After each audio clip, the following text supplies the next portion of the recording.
Hello সবাইকে, সবাই কেমন আছো? আমি অঙ্কিতা আর আমার চ্যানেলে নতুন একটা ভিডিওতে তোমাদের সবাইকে আরো একবার ওয়েলকাম। আজকে আমি তোমাদের সঙ্গে আমার শিবরাত্রির ব্লগটা শেয়ার করব। তো আমি অলমোস্ট রেডি হয়ে গেছিলাম মন্দিরে যাওয়ার জন্য। আর মন্দিরে যাবার আগে মা এখানে শুধু আমাকে আলতাটাই পরিয়ে দিচ্ছিল। ছোটবেলা থেকেই আমি আলতা পরতে খুব ভালোবাসি। আগে যখন মা দিদা ওরা আলতা পরতো, তো আমি ছোটবেলায় ওদের সঙ্গে সঙ্গে আলতা পরতাম। তো যাই হোক, আমি রেডি হয়ে বেরোচ্ছিলাম যাবার জন্য।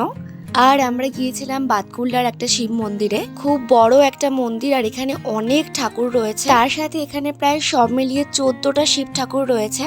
যেহেতু আমরা গাড়িতে করে গিয়েছিলাম, তার জন্য পৌঁছেই আগে আমি আমার পুজোর বাটাটা সাজিয়ে নিয়েছিলাম। আর তোমরা আমাকে দেখে কি একটা জিনিস বুঝতে পারছো? বাড়ির থেকে বেরোনোর আগে আমি আমার ব্ল্যাক পলিশ জুয়েলারি গুলো খুলে গোল্ডেন জুয়েলারি গুলো পরে নিয়েছিলাম। আমার তো মনে হয় আমাকে ব্ল্যাক পলিশ থেকে গোল্ডেন জুয়েলারিতে বেশি মানায়। যাই হোক, তোমরা জানিও তো আমাকে কোন জুয়েলারিতে বেশি ভালো লাগছিল।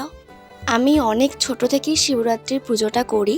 তখন তো এত নিয়ম কানুন এত কিছু বুঝতাম না। শিবরাত্রি আসলেই বায়না করতাম মায়ের সাথে শিবের মাথায় জল ঢালতে যাওয়ার জন্য। আর মাও আমাকে সঙ্গে করে নিয়ে যেত, আর আমি শিবের মাথায় জল ঢালতাম।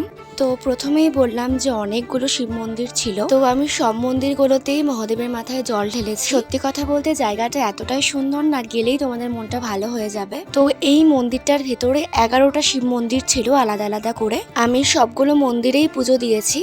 যদি কেউ মন্দিরটাতে যেতে চাও আমাকে কমেন্টে জানাতে পারো, আমি তোমাদেরকে অ্যাড্রেসটা দিয়ে দেবো। অনেকেই বলে শিবরাত্রির উপোস থাকা নাকি ভীষণ কঠিন, কিন্তু আমার তো সেটা একদমই মনে হয় না। আসলে আমার শরীরটা খুব একটা ভালো নেই, তার জন্য দুরকম ভাবছিলাম যে করবো কি করবো না। কিন্তু দেখো, শেষ পর্যন্ত আমি উপোসটা করে পুজোও দিয়েছি। সবই মহাদেবের আশীর্বাদে। আর সত্যি কথা বলতে পুজোটা হয়ে যাওয়ার পর আমার শরীরটা এখন অনেকটা ভালো আছে। আমার কোনো রকম কোনো অসুবিধা হয়। আর এই যে দেখো, এখানে খুব বড় একটা শিব ঠাকুরও ছিল। আস্তে আস্তে ভালোই ভিড় হয়ে যাচ্ছিল, তার জন্য আমি সমস্ত ভিডিও ক্লিপ নিতে পারিনি। আর এই যে দেখো, আমার পেছনে অনেক মানুষ লাইন দিয়ে দাঁড়িয়েছিল, তার জন্য আমি ওখানে আর ভিডিও করতে পারিনি। তারপরে তো আমার পুজোটা দেওয়া শেষ হয়ে যায়। শেষে আমি ঠাকুরকে ধূপকাঠি মোমবাতিগুলো দেখাচ্ছিলাম। তারপরে পুজো একদম শেষ হয়ে যাওয়ার পর মনে পড়েছে যে আমি তো একটাও ছবি তুলিনি।